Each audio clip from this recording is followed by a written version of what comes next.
Welcome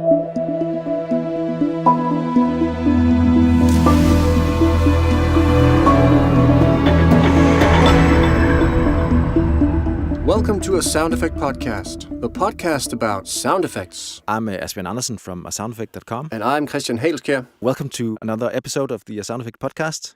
Christian, what do you have in store for us for this one?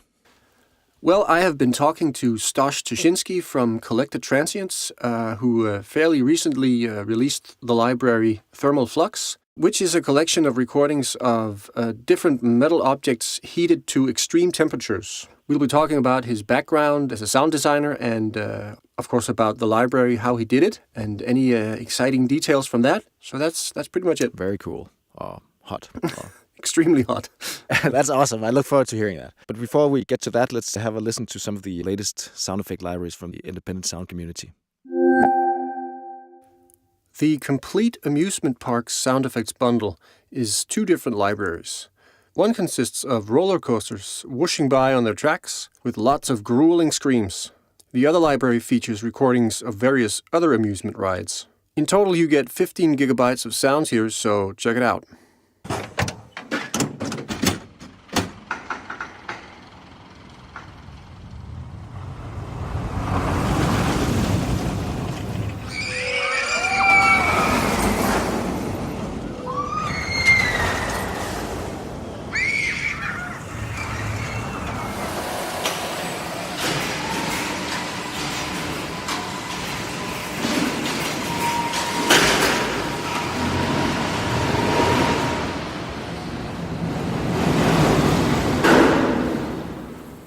Another bundle is huge hidden structures from red libraries. Here are sounds of secret passages and doorways in ancient temples and tombs, perhaps. You can choose between two versions, Designed and Toolbox, or get them together as a bundle. Sounds are 24-bit 96 kHz to 192 kHz, so let's have a listen.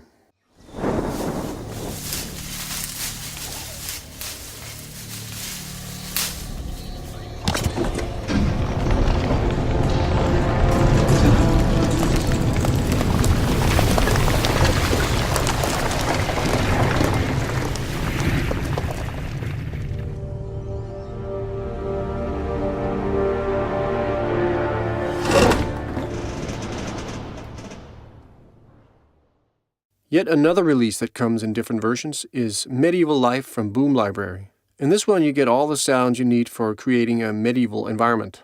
This includes coverage of everything from marketplaces to individual elements like tools and such. Going for the whole package, you will get almost 45 gigabytes of sound.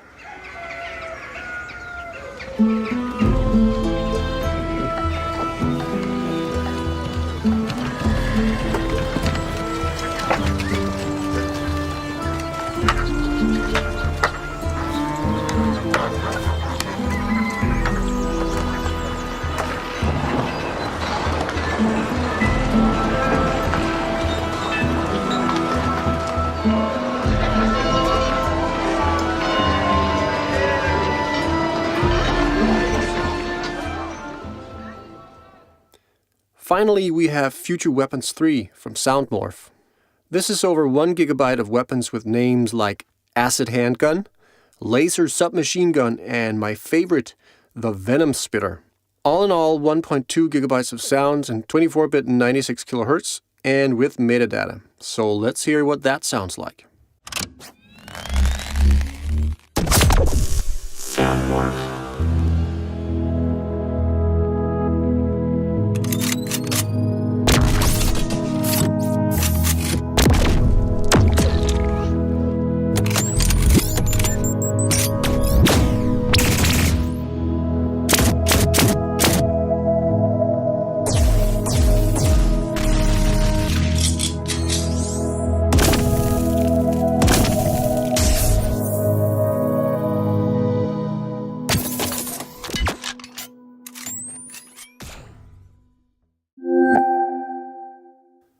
Many of you probably know the sound effects company Collected Transients, which recently released the library Thermal Flux. And it so happens that I have with me here today the owner and recordist, Stosh Tuszynski. And welcome, Stosh. Hi, Christian. Thanks for having me on the podcast. I love all the articles you guys put out, and I love the podcast. So hopefully I can live up to the rest of the content. Yeah, don't worry about that. We're pretty ruthless editors here. So, but with that aside, could you start by telling us a little bit about who you are and how you got into sound? Okay, so if I were to put one title on myself, I guess it would be sound designer. I'm a sound designer based in Chicago. I currently work at a post-audio house called Noisefloor. A lot of my work is designing sounds for commercials, TV shows, games, films. I do a lot of session work, recording VO, ADR, mixing with clients, and all that good stuff. And of course, I also run Collected Transients, where I create sound effects libraries. So in my free time, I'm either out recording stuff, editing stuff at home, or breaking my website. So how did I get into sound? Well, I guess like a lot of people in my field, it sort of started with me wanting to make music. That actually kind of started with Fruity Loops, if you remember that. Yeah. But really, it kind of took off when I found out about Reason. I definitely wouldn't say the music I was making was amazing, but, I had fun doing it. But I bring up Reason because that's kind of where I discovered that I really liked the creative and technical sides of, sampling, synthesis, and I guess audio in general. So one of the really cool things about Reason is you can literally flip the entire virtual rack around and pretty much patch any device to anything else with virtual cables. It's really sort of very malleable, and that's kind of the part I think I enjoyed more than probably making the music itself. Yeah, so after a while, the music thing kind of went stale, but I was a senior in high school, and I hadn't figured out what I wanted to do after graduation. I didn't really have much of a passion for any career path in particular at the time, but my girlfriend, she was looking around for schools, and she wanted to get into marketing. So she was looking at a school called Columbia College Chicago, and she saw that they offered a degree called Audio for Visual Media. So she told me about it, I researched it, and I sort of thought, well, people don't actually make a living doing this stuff, right? I mean, it sounded cool, but I didn't see it as too much of a viable option. But nevertheless, we went to an open house, and that's really all it took. I was sold. I met with graduates and teachers, people at the school who were making a living in audio. They were working at agencies, post-production houses, freelance, everything. So yeah, I ended up applying. I got accepted. I moved to Chicago, went to school, and I really enjoyed it. The classes were great. Overall, a really good experience. And one of my friends, by the way, is really sort of the reason I'm working where I am today. He was interning at a post house, Noisefloor, here in Chicago. And one day he texted me asking if I wanted to come by and see the place. So I went with him one morning. But from the context of our conversations, I was kind of thinking this is just going to be a quick tour, but it turns out it wasn't that at all. I did get a quick tour, but at the end I met with the two owners, and they pretty much asked me on the spot, do you want to intern here? And of course I said yes, and we had kind of the most informal interview I've ever had in my life. But in the end, apparently everyone was happy because I got the gig. So I was there grabbing coffee and cutting sound effects for a few days a week, and one thing led to another, and eventually I convinced them to pay me. So, I stayed on a bit longer than most interns, and I always joked with them that I wasn't going to leave until they paid me. And here I am today, about 5-6 years later, still here. So I guess it worked out. So yeah, that's how I got into audio, and I think getting into recording sound effects was really a pretty natural progression from there. I bought my first recorder, Zoom H4n, and recorded everything I possibly could. And it was really, me discovering how gratifying it was to use my own personally recorded stuff on, commercials and films and stuff like that. It was just a very rewarding experience. So it's just something I picked up on and I wanted to share with the world. Right. So Thermal Flux, what we're dying to know here is, how did you come up with that idea? Man, you could ask me that about any of my other libraries, and I don't think I could give you a specific answer. But for this one, I can. So the idea for Thermal Flux literally came from me watching one single video on YouTube. There's a user called Cars and Water on YouTube who sort of blew up from like a 30-second clip of him taking a red-hot nickel ball and dropping it into a cup of water. That's literally it. It's got like 10 million views now or something, and that's all he does now. But anyways, I saw the video, and I guess I didn't mention, it makes a freaking crazy sound. Like the ball isn't perfectly round, so it sort of vibrates and pings around in the cup as the water cools it. But anyways, I saw that video, and it got me thinking, really high temperature, really cool sound. So I did a lot of searching around for potentially cool sounding hot and cold things that I could realistically record myself. And over a period of maybe 5 or 6 months, I bought a ton of props, torches, dry ice, different metals, and I recorded everything I could come up with. So yeah, that's how the idea of Thermal Flux came about. Okay, so fire and very, very hot objects in the studio. How did that go? Any accidents or exciting situations? Yeah, that was quite the process. One of the scariest things about recording a lot of it here at Noise Floor is that this building has the old-style sprinkler heads where if one single head is triggered, the entire building is also triggered, and literally everything is flooded with water. I did have a few accidents, nothing serious, but I guess I can share. So at Noise Floor, I was melting aluminum and glass, I think it was, and pouring it into a metal bowl filled with water. And everything was going great. In fact, the whole record went great. Stuff was sounding awesome, and nothing fell on the floor, no fires, no injuries or anything like that. And then at the end of the day, I was packing stuff up, and I went to pick up the bowl so I could pour out the water. And I realized it was stuck to the wooden table I was sitting on. And I sort of thought, oh, maybe it's just a sticky spot on the table or something, so I pulled a bit harder, and the bowl came off, and I realized the bowl had burned a nice kind of little circle into the wood on the table. Yeah, it wasn't too bad, but somehow I spent the whole time recording the stuff, freaking 1900 degree melting glass, and I never thought about the fact that this heat had to be going somewhere. In this case, it was into the water and into the metal on the bowl itself. So yeah, that was a fun one to explain to the owners. They weren't, upset or anything. It was just they were more amused at what I was recording. At home, I broke a glass pitcher with some molten aluminum, similar situation. I wasn't really thinking about how hot the stuff I was dealing with was.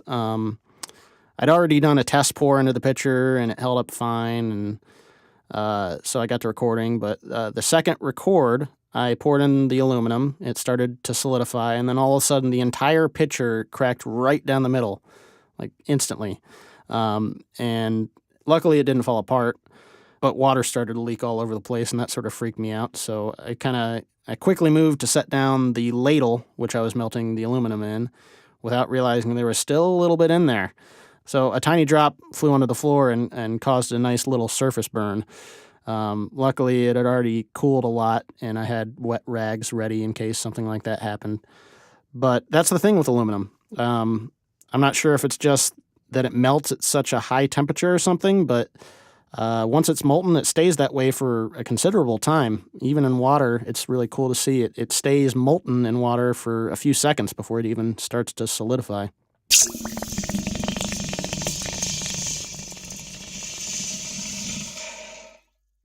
But yeah, there were a lot of other very minor accidents, but I guess those are the highlights. Well, accidents are always exciting, right? So what did you do in terms of safety? I'm thinking about you're in a studio and expensive equipment and... Yeah, so accidents are bad. but they can really be bad when they're in a studio with all kinds of expensive equipment that's not yours. So yeah, before any kind of recording began for each kind of thing I wanted to capture, I made sure to do a good amount of testing beforehand. I always wanted to be sure I knew exactly what to expect when it came to recording. Take, for instance, the red-hot ball bearings. I mean, in my opinion, I think that was the most dangerous thing I recorded.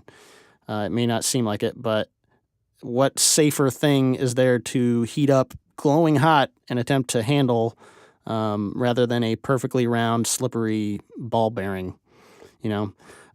So I had to figure out how to heat and handle those safely. And at first I tried something similar to what the YouTube guy was doing. He had set up a 3-pronged screw type thing that the ball just kind of rests on. And at first that worked out fine, but I found out that over time the screws would bend ever so slightly from the heat.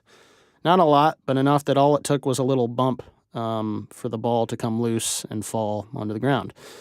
Luckily, I found that out while I was testing. I was in the basement on a concrete floor near a drain, so I knew exactly where the ball was going to roll if it fell. So yeah, in the end, I ended up using a large ladle to set the ball in to heat it up. I used torches to heat up the ball, and the ladle worked out really well because it kind of kept all the heat directed at the ball rather than letting it fly past it in the air. So yeah, a lot of testing prior to any new kind of recording was the main thing. But in case something did happen, I always had a fire extinguisher within reach, and generally a bunch of water and wet paper towels and stuff like that. But the one other concern for me was inhaling the gases that the stuff I was recording produced. Propane torches can produce carbon monoxide if it's not burning properly, which is very dangerous. And dry ice is just frozen CO2, which can also be dangerous if there's too much of it. Usually both of those things aren't a problem, but I was recording in small, perfectly sealed rooms. So I took a lot of breaks to fan and air out the rooms, and I mostly heated things up next to open windows. So I generally get whatever it was, sand, metal, glass, whatever, heated almost all the way up outside of the booth and walk in to finish the job. Well, that sounds sensible. So did you discover any sort of microphone tricks that work particularly well for this? Do's and don'ts or whatever? Yeah, so I first noticed it when I tried to record some sand crackling after I heated up. It was a really cool sound. But the only way to properly record it was to have a mic, really close, directly above the ladle that the sand was in. And I quickly noticed, luckily, because I was monitoring at the time, that there was a huge low-frequency rumble whenever I put it under the mic. So I put 2 and 2 together, and I figured, it was the heat. So I put my hand above the ladle and was amazed how much hot air was coming off of it. Even 2 or 3 feet away, the heat was enough that I could only keep my hand there for a few seconds at a time. So I never quite got that sand crackling sound, but my mic still worked. So that's good. From then on, I tried to make sure to never have the mics directly above the heat source. Always had an angle to it. And the easiest way for me to judge where the mic was safe was doing quick hand test. If I couldn't hold my hand there for a long time, it probably wouldn't be a good idea to have the mic there for a long time. That's kind of the rule of thumb, I guess. I would say that's a pretty good rule. So what surprised you the most about this? Did any of the sounds turn out better or worse than you had imagined? What were your negative and positive experiences here? I thought the red-hot ball bearing would give me a lot more variety than what it did. I actually recorded a ton more stuff than what ended up in the library, but so much of it sounded so similar. I tried the ball bearing on deodorant, and it sounded exactly the same as putting it on soap. I tried glue, and it sounded just like syrup. Wet concrete sounded very similar to the drywall mud that I'd used. A lot of stuff like that happened. So one of the things I really try hard to do in my libraries is minimize things that don't sound unique from each other or the rest of the library. I really picked up on that from reading Paul Verostik's stuff. He's big on, if what you're recording isn't unique, among the rest of the stuff you have in your library, there's probably no need for it to be there. So yeah, I was also a little underwhelmed with how the hot ball bearing sounded on dry ice.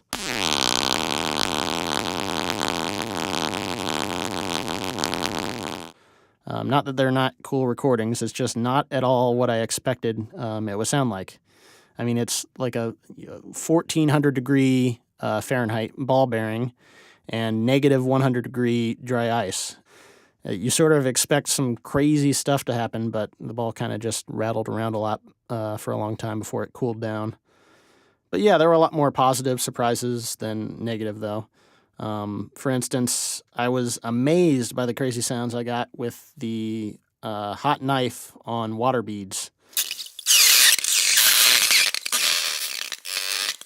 There's just a crazy variety of sounds you can get. You know, obviously the hissing and sizzling from the water boiling in the beads, but also these crazy high-pitched whines and chattering sounds. Let's see. Probably the coolest surprise was the tin tings. That's fun to say that I got. Before I tried the ball bearings on dry ice, I had tried putting tin on the dry ice, and it was a pretty cool sound, but it wasn't too different than any other metal on dry ice type sound. But anyways, I noticed as the tin started to cool, after it had stopped vibrating against the dry ice, it started making this really, really light tinging sound as it cooled. I mean, it was so strange and unexpected, and I'm not sure what causes it, unfortunately, but yeah, super happy for that surprise. Yeah, well, they certainly are interesting sounds. I guess you never really know what happens unless you experiment the way you did. So I was wondering, who inspires you? We've heard about how you got inspiration for this particular library, but who inspires you as a sound designer or in your work in general? Well, when it comes to sound design, it's honestly, I think, mostly the people I work with. Thinking back, one of the most useful things I learned was from my boss, one of my bosses, Jamie Venadia. One day I was mixing away some commercial I had designed, and he walked in. He heard me trying to mix in some sound effect that I created, and he asked me why I was making that particular sound so quiet. And I tried to answer with something like, well, it's supposed to be subtle or something like that. To make a long story short, he really got me to realize that if you're going to have design in a spot, it should be heard. You know, not to say that design should always take precedence or it needs to be loud or whatever, but if it's there, it should be heard. It should be recognized. So if you're starting to mix some sound effect way, way down, there's two things. It probably doesn't really need to be there, or maybe the sound you came up with isn't the right sound and you need to try again. So that alone really changed the way I take on designing stuff. I always try to make sure each sound, or each layer really, I guess, has a purpose. You know, sometimes I'll be designing something and realize I've lowered some element of it so much that you can't hear it at all compared to everything else in the sound. So when it gets to that point, I try to stop and reevaluate. Usually I end up just killing that layer and moving on, and I think it's helped me a ton. It's definitely lowered my track count, which is good. But yeah, definitely the people I work with, I guess, is the main thing. We have a really collaborative environment here, so every one of us is always feeding off each other with new tricks and ideas and really everything. But for sound effects libraries, if I had to pick out one, it'd be Tim Preble from Hiss and a Roar. He does such a great job at taking normal things and making them very unique. I mean, there's too many libraries of his to name, but one that comes to mind is his real-life granular library. He takes a bunch of normal, boring, I guess, stuff, rocks, beads, rice, and comes up with some really abstract-sounding stuff. It's just really refreshing to have someone take an object that probably hundreds of people have recorded and see a completely new take on it that sounds like nothing else you've ever heard. And, oh yeah, he makes really cool videos too. Yeah, he does. So, what's next for you and for Collected Transients? Can you share a little bit? Well, for the short term, I think you can expect more of these abstract kind of built for sound design, as I like to say, libraries. I really enjoy coming up with them, and people seem to really like them. I think that a lot of sound designers like me, they're always hungry for unique source material to work with, you know? If it's something that no one has ever recorded before and it sounds cool or crazy or just weird, that's probably a good place to start. So I also have a couple big picture type libraries that I want to record, more practical use type stuff. But they're both very difficult ones to record. So without going into a lot of detail, one has to do with a particular kind of car sound effect that I think is sorely missing from car libraries, and the other has to do with a very particular type of crowd recording. But yeah, both things very practical use type stuff, and things that I think would make sound designers' lives a lot easier. Another thing to expect is the quality of recordings going up. Literally every penny that I've made from selling Collected Transients libraries has gone directly back into it. Purchasing equipment, props, hosting, all that good stuff. And I continue to do that. So with the release of Thermal Flux, I'm finally comfortable enough to pick up some mics that I've been dying to get, a pair of Sennheiser 8040s. So I'm crazy excited to use those in my next library. But yeah, I guess I'd say, expect just that. I'm going to keep reinvesting into Collected Transients, so hopefully each release is better than the last. Well, that sounds like a very good long-term strategy, I would say. But anyway, Stosh, it's been great having you and hearing about what you do and how you do it. And thanks a lot for your time. All right, Christian. Thanks so much. It was great chatting with you, and I hope we chat again soon. Bye. Wow, that was a great interview. Thanks a lot, Christian and Stosh, for sharing the story behind that library, and what a cool library as well. That's all we have for this episode. Thanks a lot for listening. See you next time. Yeah, see ya. Take care.